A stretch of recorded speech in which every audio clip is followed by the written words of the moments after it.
తెలుగు రాష్ట్రాలలో కురిసిన భారీ వర్షాలు రైల్వే వ్యవస్థను తీవ్రంగా దెబ్బతీశాయి. రైల్వే శాఖ పలు రైళ్లను రద్దు చేసింది. అనేక రైళ్లను దారి మళ్లించింది. దీంతో ప్రయాణికులు చాలా సమస్యలు ఎదుర్కొన్నారు. అనేక రైళ్లను చిన్న చిన్న స్టేషన్లలో నిలిపివేయడంతో ఆహారం అందక కాలకృత్యాలు తీర్చుకునే అవకాశం లేక తీవ్ర ఇబ్బందులు పడ్డారు. ఇక వర్షాల కారణంగా అన్నిటికన్నా ఎక్కువగా దక్షిణ మధ్య రైల్వేలోనూ విజయవాడ డివిజన్ తీవ్రంగా ప్రభావితమైంది. తెలుగు రాష్ట్రాలలో శని ఆదివారాల్లో కురిసిన వర్షాలు విజయవాడ సికింద్రాబాద్ డివిజన్లను అతలాకుతలం చేశాయి. విజయవాడ సికింద్రాబాద్ వెళ్లే దారిలో ఇంటికన్నే కే సముద్రం, మహబూబాబాద్, తాళ్లపూసలపల్లి రైల్వే స్టేషన్ల మధ్య రైల్వే ట్రాక్ తీవ్రంగా దెబ్బతింది. ట్రాక్ పక్కనున్న చెరువుల నుంచి వచ్చిన వరద నీటి కారణంగా రైల్వే ట్రాక్ కొట్టుకుపోవడంతో అక్కడ యుద్ధ ప్రాతిపదికన పనులు చేపట్టారు. దీంతో అటు ఢిల్లీ, ముంబై, హైదరాబాద్ వెళ్లే రైళ్లు, ఇటు చెన్నై, హౌరా, విశాఖపట్నం వెళ్లే రైలు రాకపోకలకు తీవ్ర అంతరాయం ఏర్పడింది. సోమవారం సాయంత్రం నాటికి 481 రైళ్లను రద్దు చేసి 152 రైళ్లను దారి మళ్లించగా 13 రైళ్లను పాక్షికంగా రద్దు చేసినట్లుగా సికింద్రాబాద్ జోనల్ సిపిఆర్ఓ ఏ శ్రీధర్ తెలిపారు.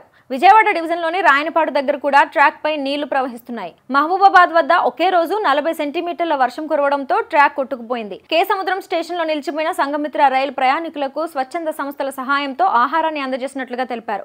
చెన్నై వెళ్లాల్సిన కొన్ని రైళ్లను డైవర్ట్ చేసి గుంటూరు మీదుగా నడిపిస్తున్నట్లుగా శ్రీధర్ చెప్పారు. ప్రస్తుత వర్షాల కారణంగా సింగరేణి బొగ్గు గనుల్లోకి నీరు చేరడం, రైల్వే లైన్ లో దెబ్బతినడంతో పలు థర్మల్ స్టేషన్లకు బొగ్గు రవాణాలో ఆటంకం ఏర్పడింది. విజయవాడలో రైల్వే హెల్ప్ లైన్ నంబర్ 7569305697 ను ఏర్పాటు చేసినట్లుగా విజయవాడ డివిజనల్ రైల్వే అధికారులు ఎక్స్ లో తెలిపారు. ఇక దక్షిణ మధ్య రైల్వేలో 6 డివిజన్లు ఉండగా వాటిలో విజయవాడ డివిజన్ గుండెకాయ లాంటిది. రాష్ట్ర విభజన తర్వాత విజయవాడ రైల్వే స్టేషన్ ప్రాధాన్యత మరింత పెరిగింది. ఇక్కడ నుంచి సికింద్రాబాద్, ముంబై, చెన్నై, ఢిల్లీ, హౌరా, ఖరగ్పూర్, త్రివేంద్రం, బెంగళూరు, గోవా, హుబ్లీ, తిరుపతి, కొచ్చి, భువనేశ్వర్, అహ్మదాబాద్, పట్నా, భోపాల్ వంటి వివిధ ప్రముఖ నగరాలకు రైళ్లున్నాయి. ఇక చెన్నై నుంచి ఢిల్లీ, హౌరా, హైదరాబాద్ వెళ్లాలన్నా, ముంబై నుంచి భువనేశ్వర్ వెళ్లాలన్నా, విశాఖపట్నం నుంచి హైదరాబాద్, బెంగళూరు వెళ్లాలన్నా, త్రివేంద్రం నుంచి ఢిల్లీ వెళ్లాలన్నా విజయవాడ మీదుగానే వెళ్ళాలి. సాధారణంగా 2 డైరెక్షన్లకు మించి రైల్వే లైన్లు ఉన్న స్టేషన్లను జంక్షన్ అని అంటారు. అలాంటిది విజయవాడలో 5 డివిజన్లకు రైల్వే లైన్లు ఉన్నాయి.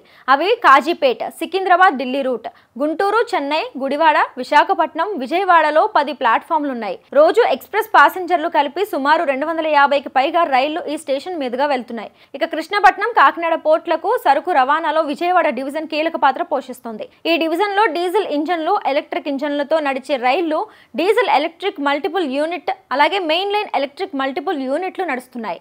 అత్యంత సుదీర్ఘమైన ప్రయాణ సమయం కలిగిన వివేక్ ఎక్స్ప్రెస్ కూడా విజయవాడ మీదుగానే వెళ్తుంది.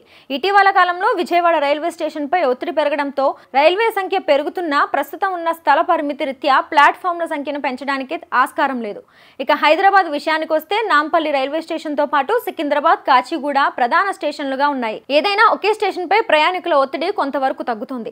మరోవైపు ఇప్పటికే లింగంపల్లి స్టేషన్ శాటిలైట్ స్టేషన్ ఉండగా మరికొద్ది రోజుల్లో చర్లపల్లి స్టేషన్ కూడా శాటిలైట్ స్టేషన్ గా అందుబాటులోకి వచ్చే అవకాశం ఉంది. అదే జరిగితే మిగతా స్టేషన్ల మీద ఒత్తిడి మరింత తగ్గుతుంది. విజయవాడ స్టేషన్ పై ఒత్తిడిని తగ్గించడానికి ఇలాంటి శాటిలైట్ స్టేషన్ ఏర్పాటు చేసుకోవాల్సిన అవసరం ఉంది. ఇక రాయనపాడులో ఇలాంటి శాటిలైట్ స్టేషన్ ఏర్పాటు చేసినా అది కేవలం గూడ్స్ రైళ్లకు మాత్రమే పరిమితమైంది.